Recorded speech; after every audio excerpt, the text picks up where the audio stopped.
I'll have to check and ask them. All right? So you're a problem solver looking for problems to solve. It's okay if they have a problem, right? If you see a company having financial problems, I want to be Bruce who picks up the phone and says, look, I just saw your thing in the Arizona Daily Star that you guys are struggling. You're looking for ways to conserve money. I think I can help. This is why I think I can help. Maybe it makes sense for us to talk. So again, given a choice of somebody who, you got to convince or you got to help them discover they need your services, or somebody who's willing is basically saying, help me, right? I want the guy that says, help me, right? I want the guy that says, I'm sick and tired of being sick and tired. I'm sick and tired of not making any money. I'm sick and tired of being miserable. I'm sick and tired of being embarrassed. I'm sick and tired of being sick and tired. That guy will win. The person who's like, well, things never went my way, and every sob story on the face of the earth. Find people with problems, help them solve their problems, right? It'd be like printing money. Let's keep going. Make money from the spent. Ask them what would have had to have happened, right? So if you're talking to somebody, even a person that you didn't get the business, why didn't I get it? Ask them, right?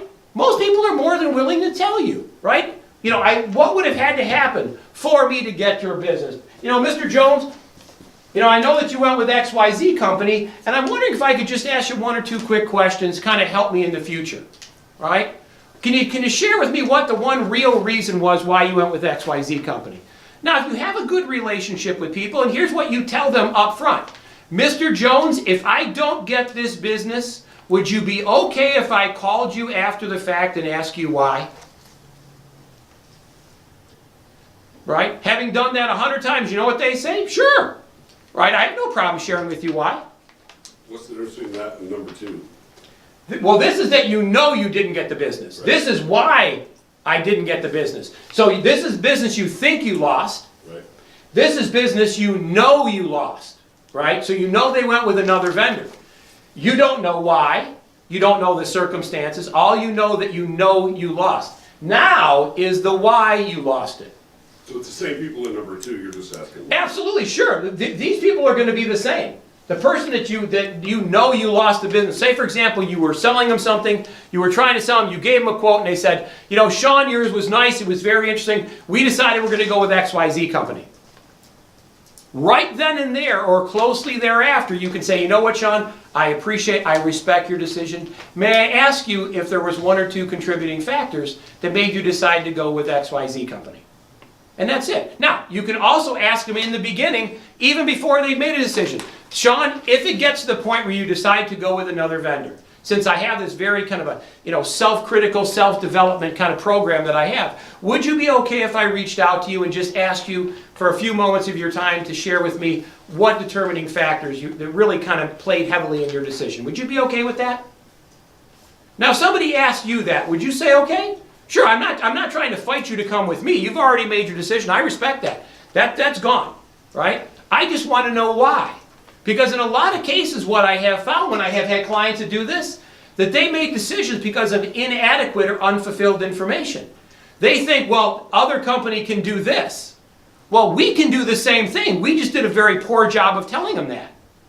And that's what now we want to make sure that goes into our furthering conversations. So You okay? Okay. So we think we did, we know we did, struggling, problems, and go back. Find out, I want you to know why you won the jobs you win, but I also want you to know why you lose the jobs you lose.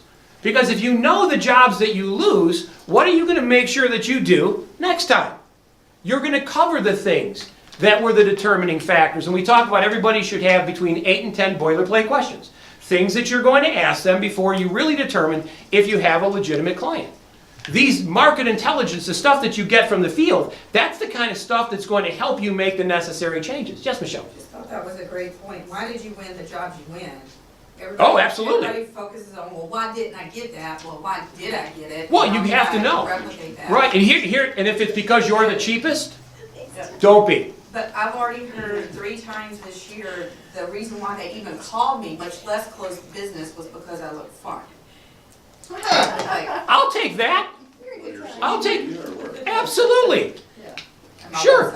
Well, I'm probably the only person who does what I do that seems like I have any kind of personality. sure, she has very funny videos. If you haven't watched her videos, the pictures that start the videos, the thing is that you're approachable, right? That her approachability in videos is very strong. Right? Look at the videos that people like, right? You know the videos that more people look at as kittens and puppies, right? Who doesn't love kittens and puppies, right? There's no information that you get; it just makes you feel good. Right? That's the thing. If you can take business and you can put it in an environment that looks like it's fun, you're going to get a natural reaction. But the idea ultimately, though, is that I have to know why they bought from us. And if it's because you were the cheapest, well, we're going to remedy that. Because you have puppies? Why not? Why not? Do you know that the number one most responded to post that I've ever had was the one with Lucy, her dog? I'm not kidding. There was a picture she took. She was holding Lucy in her lap. Lucy was yawning. The puppy was yawning, right in that very chair. And in the distance, I am standing. And the quote my marketing people put on that post is, "What the hell is this guy talking about?" That was the post of her dog in her hands yawning. Now think about that. I think I have great content. You know what people responded to? Yawning Lucy.